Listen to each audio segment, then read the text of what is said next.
Komentar Rasmus Højlund bikin petinggi Manchester United geram. Kevin De Bruyne membandingkan Rasmus Højlund dengan Erling Haaland setelah 2 gol pemain pinjaman Manchester United tersebut membantu Napoli mengamankan kemenangan 2-1 atas Sporting di Liga Champions. Højlund yang dipinjamkan MU ke Napoli setelah kedatangan Benjamin Sesko di Old Trafford telah mencatatkan awal yang impresif bersama juara Serie A tersebut. Setan Merah mengantongi biaya pinjaman sebesar 5,2 juta pounds untuk sang striker, dengan kesepakatan yang akan menjadi permanen seharga 38 juta pounds jika beberapa persyaratan terpenuhi. Legenda Manchester City, De Bruyne menjadi kreator kedua gol Højlund, memuji sang penyerang. Rasmus memiliki kualitas yang luar biasa, dan sebagai seorang striker, ketika Anda menyerang, Anda membutuhkan naluri mencetak gol. Itu sangat penting baginya dan tim, katanya dalam wawancara pasca pertandingan dengan UEFA. Ini malam yang luar biasa baginya, dan itu akan membantu kami mencetak lebih banyak gol bersama dia. Lanjut De Bruyne seperti dilansir Manchester Evening News. Saya mencoba masuk ke ruang itu untuk gol pertama dan menunggu momen yang tepat untuk mengopernya kepada Rasmus. Untungnya, dia yang menyelesaikan sisanya. Saya pikir Rasmus sedang berkembang pesat dan sangat mirip dengan Erling Haaland. Saya pikir mereka sangat mirip karena keduanya suka menyerang dari kedalaman. Mungkin Højlund lebih sering mengumpan bola ke arah kami, tapi saya pikir dia perlu lebih sering menyerang ruang karena dia bisa mencetak gol dan memberi kami kontribusi besar, ujar De Bruyne. Sementara itu, menanggapi penampilannya, Højlund mengaku sangat senang dan bangga. Bahkan, dia juga balik memuji rekannya, De Bruyne. Itu adalah malam yang Anda impikan, bermain di Liga Champions. Saya merayakan keberhasilan menyentuh lencana Napoli karena saya senang bermain di sini. Dan lencana Liga Champions karena saya suka mencetak gol. Bermain dengan talenta luar biasa seperti Kevin De Bruyne itu istimewa. Saya hanya perlu mendapatkan ruang dan dia akan memberikan saya bola. Striker itu kemudian mengunggah pesan nakal di media sosial. Højlund mencetak 2 gol di Liga Champions setelah 2 assist dari Kevin De Bruyne, tidak dalam daftar target saya di 2025.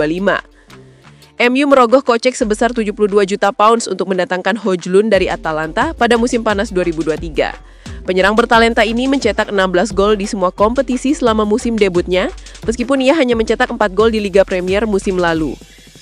Amor gagal memasukkan Højlund ke dalam skuad pertandingan manapun musim ini, dan ia hengkang ke Napoli di hari terakhir bursa transfer.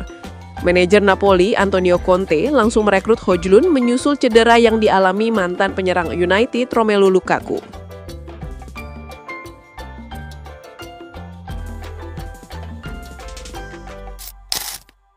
Prediksi Manchester United versus Sunderland 4 Oktober 2025.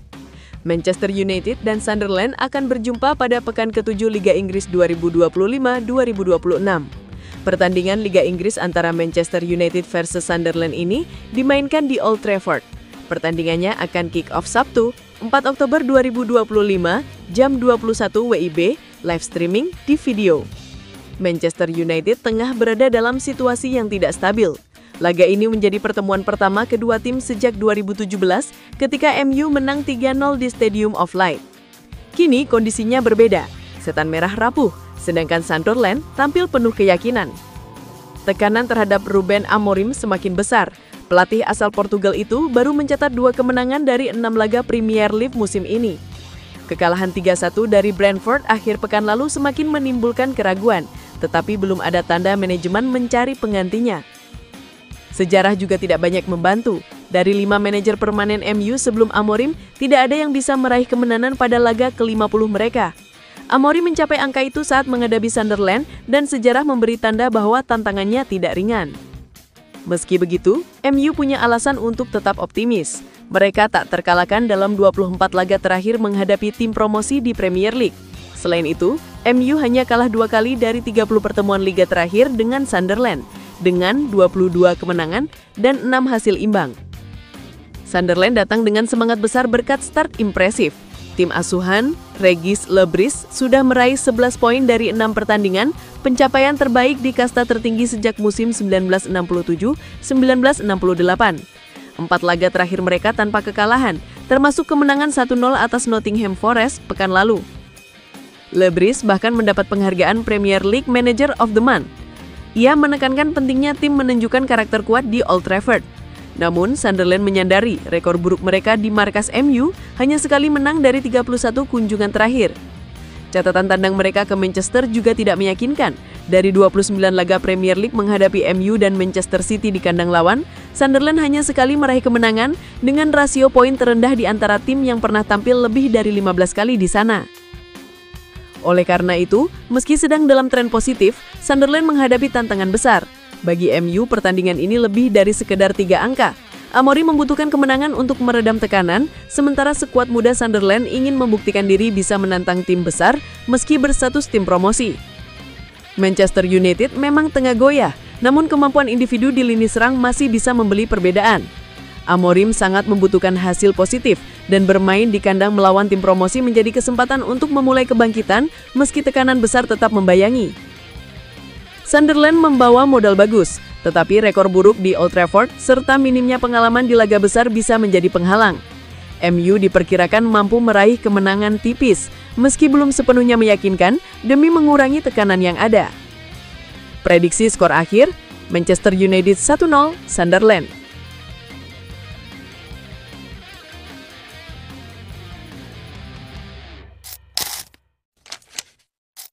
Zinedine Zidane disebut gantikan Ruben Amorim di MU, ada 2 tuntutan jadi syarat utama.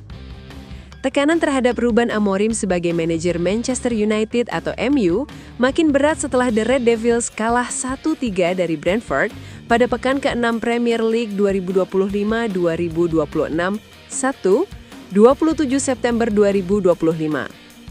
Kekalahan dari Brentford membuat Setan Merah tertahan di peringkat ke-14 klasemen Liga Inggris dengan 7 poin.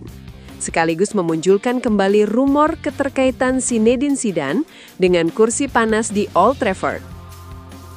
MU datang dengan modal kemenangan atas Chelsea, tapi gagal melanjutkan tren positif. 2 gol cepat dari Igor Thiago membuat pasukan Amorim tertinggal jauh di babak pertama. Benjamin Sesko memperkecil ketertinggalan lewat gol perdananya untuk klub, tapi Bruno Fernandes gagal memanfaatkan peluang emas dari titik penalti. Malapetaka semakin lengkap setelah Matthias Jansen mencetak gol di masa tambahan waktu, menutup hari buruk bagi tim tamu. Kegagalan Ruben Amorim mengangkat performa tim membuat posisinya dipertanyakan. Nama Zidane pun kembali mencuat sebagai kandidat pengganti. Meski sudah lama absen dari dunia kepelatihan sejak meninggalkan Real Madrid pada 2021. Emmanuel Petit, mantan rekan setim Zidane di timnas Prancis, menilai jika MU benar-benar menginginkan jasa sang legenda, The Red Devils harus memenuhi 2 tuntutan utama Zidane. Menurut Petit, Zidane sangat berhati-hati dalam memilih proyek baru.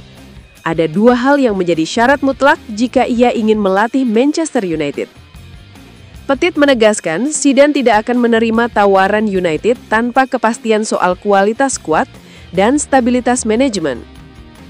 Lingkungan di Manchester United sudah lama tidak sehat. Ekspektasi klub masih tinggi, tapi level pemain dan kestabilan di kursi pelatih jauh berbeda dengan masa kejayaan mereka, ujarnya. Faktor komunikasi juga menjadi perhatian. Zidane yang selama ini menetap di Madrid disebut tidak fasih berbahasa Inggris. Hal ini bisa menyulitkan interaksi di ruang ganti. Komunikasi sangat penting di ruang ganti. Jika Zizou tidak berbicara bahasa Inggris dengan baik, itu akan jadi masalah besar, tambah Petit. Selain itu, ada keraguan lain. Zidane telah nyaman dengan kehidupan di Madrid. Dengan gaya hidup mapan dan kedekatan dengan kota tersebut, ia disebut tidak akan mudah meninggalkan hari-hari cerah di Madrid hanya demi mengambil resiko di Old Trafford. Sementara Manchester United kini berada dalam dilema. Amorim terus gagal memberi kestabilan. Sementara Zidane yang dianggap kandidat ideal tidak mudah diyakinkan untuk kembali ke dunia kepelatihan. Petit menutup komentarnya dengan nada realistis. Kalau Zidane benar-benar mengambil pekerjaan ini, berarti ia sudah punya solusi. Namun untuk saat ini, saya tidak yakin ada banyak orang yang punya jawaban untuk mengubah situasi di Manchester United.